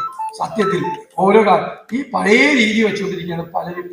ആ രീതിയാണ് വരുത്തേണ്ട മാറ്റങ്ങൾ. PWD മാനുവലിൽ വരുത്തേണ്ട മാറ്റം, വാട്ടർ അതോറിറ്റിയുടെ മാനുവലിൽ വരുത്തേണ്ട മാറ്റം, സമയബന്ധിതമായ മാറ്റങ്ങൾ വരുത്തി പ്രോജക്ട് മാനേജ്മെന്റ് കരുത്തുറ്റതാക്കി സർക്കാരിന് കോടികൾ ലാഭിച്ച് നിങ്ങൾക്ക് നന്നായി പണം തരാൻ പറ്റാവുന്ന രീതിയിൽ ഒരു സിസ്റ്റത്തെ കൊണ്ടുവന്നാൽ നിങ്ങളും രക്ഷപ്പെടും, സർക്കാരും രക്ഷപ്പെടും, നാടും രക്ഷപ്പെടും. ഇത് പലവർക്കും വഴിയിൽ കിടക്കുന്ന ഒരു സാഹചര്യം ഒഴിവാക്കാൻ പറ്റും. അതിനുള്ള നിർദ്ദേശങ്ങൾ സത്യത്തിൽ ഗവൺമെന്റ് ഉദ്യോഗസ്ഥന്മാരും ഒരു ട്രയാങ്കിളാണ് അല്ലെ, കരാറുകാർ ഗൗരവതരമായി ആലോചിച്ച് ചർച്ച ചെയ്ത് കേരളത്തിൽ അടിസ്ഥാനപരമായ മാറ്റം നമ്മുടെ പ്രോജക്ട് മാനേജ്മെന്റിൽ ഉണ്ടാക്കണം എന്നതാണ് നിർദ്ദേശം. നിങ്ങൾക്ക് കാശ് കിട്ടാതെ വരുമ്പോൾ ഞങ്ങളൊക്കെയാണ് അസംബ്ലിയിൽ പറയാറുള്ളത്. ജലജീവൻ മിഷൻ അടക്കമുള്ള ഉൾപ്പെടെയുള്ള കാര്യങ്ങൾ കോൺട്രാക്ടർമാർക്ക് കൊടുക്കാനുള്ള IAS പേയ്മെന്റ് ഇതൊക്കെ ഞങ്ങൾ നിരന്തരമായി സഭയിൽ പറയാറുണ്ട്. ചിലപ്പോ ധനകാര്യമന്ത്രി കേൾക്കാതെ മട്ടിരിക്കും, ചിലപ്പോ പുള്ളി പറയും ശരിയാക്കാം. പിന്നെ കയ്യിൽ ഞാൻ അറിയാം, വർത്താനം പറഞ്ഞ് ആരെയും പ്രകോപിപ്പിക്കൂല, ഞങ്ങളെ പോലും പ്രകോപിപ്പിക്കൂല. പറഞ്ഞിട്ട് ചിലര് ചോദിച്ചു മേടിക്കും നമ്മളെ അല്ലെ, ചിലർ നമ്മൾ മര്യാദക്കിരുന്നാലും നമ്മുടെ ചോദിച്ചു മേടിക്കും. ഇതിനെ ആരും പ്രകോപിപ്പിക്കൊന്നുമില്ല. വലിയ ഇതായിട്ട് കൊണ്ടുവന്ന പ്രശ്നം ഒന്നിലും വഴിമാറ്റി കൊണ്ടുപോകാൻ അറിയാം, അല്ലെങ്കിൽ സംസാരിച്ച് കൈകാര്യം അറിയാൻ പോകും. എല്ലാവർക്കും അറിയാവുന്നതാണ് സാമ്പത്തിക സ്ഥിതി. വ്യക്തിപരമായിട്ടുള്ള അദ്ദേഹത്തിന്റെ പ്രശ്നമല്ല, സാമ്പത്തിക സ്ഥിതിയുടെ പ്രശ്നം കേരളത്തിലെ കരാറുകാരെ, സർക്കാരിന്റെ ധനസ്ഥിതി കേരളത്തിലെ കരാറുകാരെ ഗൗരവതരമായി ബാധിച്ചിട്ടുണ്ട്, നിർമ്മാണ പ്രവർത്തികളെ ബാധിച്ചിട്ടുണ്ട്. പലരും പുറത്തു പറയുന്നില്ല എന്ന് മാത്രമേ. ആ സങ്കടങ്ങൾ കൂടി പരിഹരിക്കാൻ വേണ്ടിയിട്ടുള്ള നടപടികൾ എത്രയും പെട്ടെന്ന് ഗവൺമെന്റിന്റെ ഭാഗത്ത് ഉണ്ടാകണം എന്നുകൂടി വിനയപൂർവ്വം അഭ്യർത്ഥിച്ചുകൊണ്ട്, നിങ്ങൾ വലിയൊരു സംഘടനയാണ്. കാരണം 5 ലക്ഷം രൂപ അല്ലെ എന്തെങ്കിലും ഒരു ഇതുണ്ടായാൽ കൊടുക്കാറുണ്ട്. 7 ലക്ഷം രൂപയാക്കി വർദ്ധിപ്പിച്ചൊരു നല്ല സംഘടന കൂടിയാണ്. മാതൃകാപരമായ പ്രവർത്തനം നടത്തുന്ന ഒരു സംഘടനയാണ്. കുടുംബം പോലെ കരാറുകാരെ അംഗങ്ങളെ ചേർത്ത് പിടിക്കുന്ന ഒരു സംഘടന കൂടിയാണെന്നുള്ള പ്രത്യേകത കൂടിയുണ്ട്. സമ്മേളനത്തിന് എല്ലാ ആശംസകളും നേർന്നുകൊണ്ട് എന്റെ വാക്കുകൾ ചെയ്യും.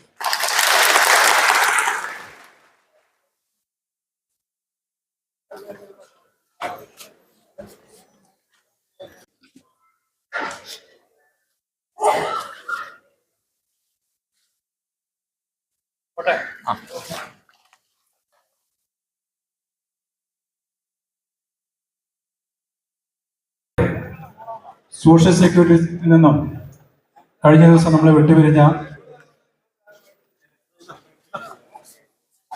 എറണാകുളം ജില്ലയിൽ